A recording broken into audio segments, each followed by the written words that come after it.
Olá, bom dia, boa tarde, boa noite, conforme seja o horário em que você está assistindo a este vídeo. Bom, então, hoje, sem perda de tempo, quero trazer uma mensagem muito interessante para você, mas peço a você que assista o vídeo até o final, porque se você não fizer isso, você não vai entender a mensagem. Bom, a mensagem que eu vou trazer é algo muito prático, algo que muitas pessoas já conhecem, certo? Porém, às vezes as pessoas leem o texto e por não analisar profundamente o texto com espiritualidade, as pessoas passam despercebidas por algo muito mais profundo que está no texto, tá bom? A mensagem é simples e eu vou direto à mensagem. Eu vou falar sobre o grão de trigo. Eu selecionei apenas 3 versículos, lá de João 12, versículos 24 e 25 até o 27, porque fica tranquilamente, já é o suficiente para que, ao analisarmos o contexto, tudo direitinho, nós possamos entender o que está por trás do texto. Muitas pessoas já dizem assim: pastor, eu sei, aí Jesus estava anunciando. As pessoas que têm uma certa teologia, né, um conhecimento em teologia, Jesus estava anunciando a sua morte. Também não vou tirar esse foco, certo, do texto, mas eu quero que você continue comigo para que você possa entender algo mais profundo que está por trás do texto. Eu poderia dar um título também diferente a essa mensagem. Eu poderia dizer: olha, cristianismo não é simplesmente emoção ou apenas emoção. Cristianismo é quando o Espírito de Deus, em comunhão com o nosso Espírito, domina sobre a nossa alma. Claro, ficaria um texto muito longo, por isso eu preferi colocar aí o grão de trigo, tá bom? Vamos em frente. O que revela a declaração de Jesus sobre o grão de trigo? João 12, 24 a 25 e também o versículo 27. Eu vou ler para você, gosto sempre de escrever, para que eu lendo e você acompanhando a leitura e ouvindo, claro, você terá muito mais possibilidade de assimilar aquilo que eu estou dizendo. Então diz assim a palavra: em verdade vos digo que se o grão de trigo caindo na terra não morrer, fica só. Mas se morrer, produz muito fruto. Quem ama a sua vida, perdê-la-á. Mas quem odeia a sua vida neste mundo, guarda-la-á para a vida eterna.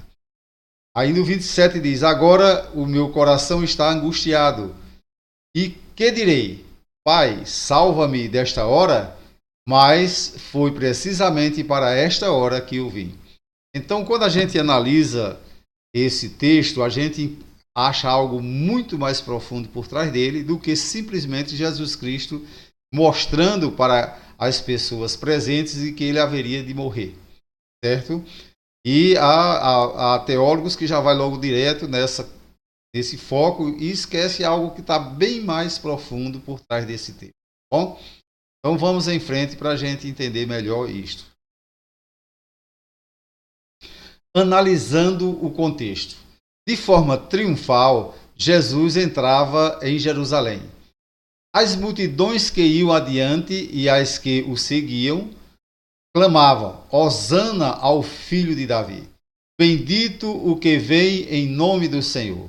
Hosana nas alturas. Aquelas pessoas estavam declarando que Jesus era rei. Veja só que contexto interessante. Se você leu lá todo o texto, né, de João 12, você vai ver que era isso que estava acontecendo naquele momento. Exatamente naquele momento estava acontecendo isto. E havia uma euforia muito grande, tanto na população, até mesmo também Jesus se alegrava. Ainda sobre o contexto, assim eu quero trazer para você, assim o contexto que envolvia o Senhor naquele momento era de júbilo e vida física plena, ou seja, pura alegria e felicidade, porque estava sendo plenamente reconhecido, certo? todos os circunstantes aclamavam Jesus, declarando que ele era o rei mencionado pelos profetas. Foi um momento de profunda emoção para a alma vivente.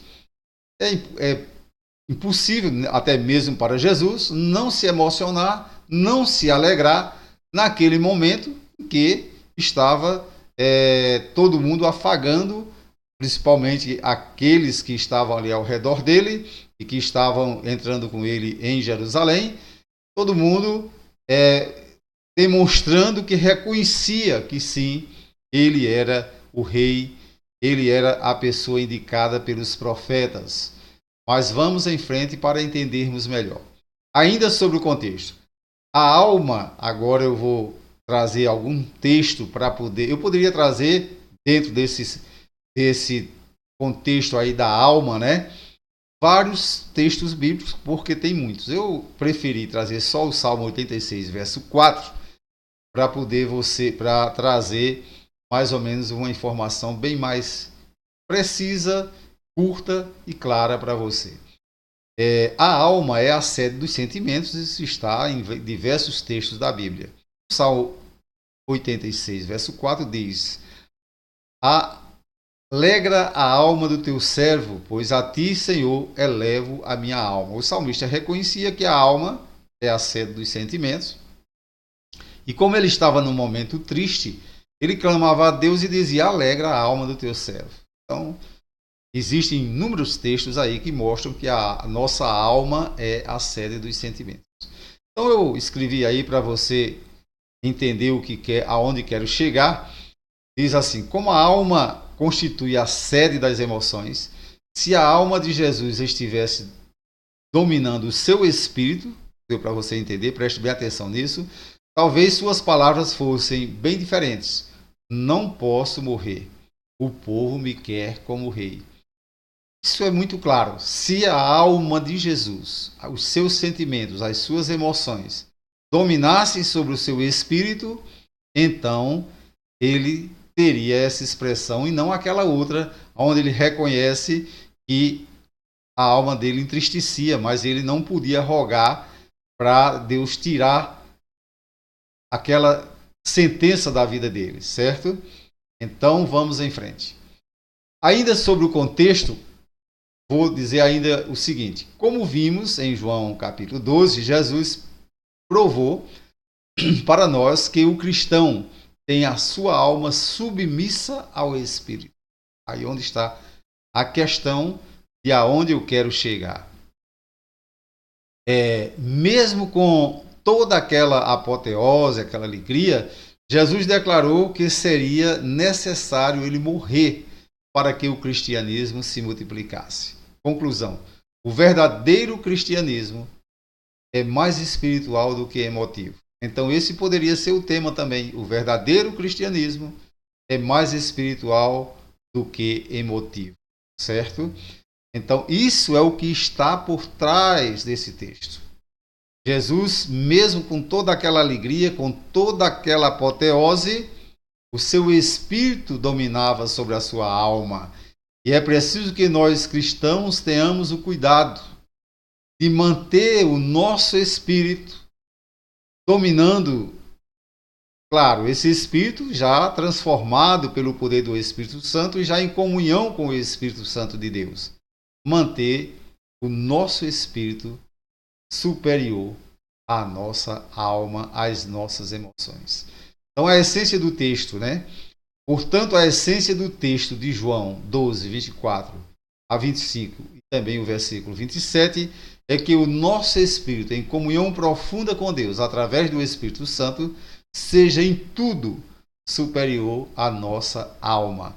Sabemos que o poder de Deus nos emociona com seus milagres, com o Espírito Santo traz alegria para a gente, mas o cristianismo tem que ter mais espiritualidade do que emoção. Então que nós possamos entender isto, que este texto tem uma mensagem muito forte por trás, e muitas pessoas, por não meditar melhor no texto, e por não buscar uma análise boa do contexto, uma exegese boa, então não enxerga isso que está por trás do texto. Bom, então eu acredito que você compreendeu a mensagem. Se você gostou, faça assim, dê o seu gostei. Se não gostou, faça assim, também dê o seu não gostei. E fique certo de que eu estou sempre aqui no canal A Voz da Bíblia Sagrada, buscando trazer o melhor que posso para que você possa continuar conosco. Deus abençoe. Até a próxima.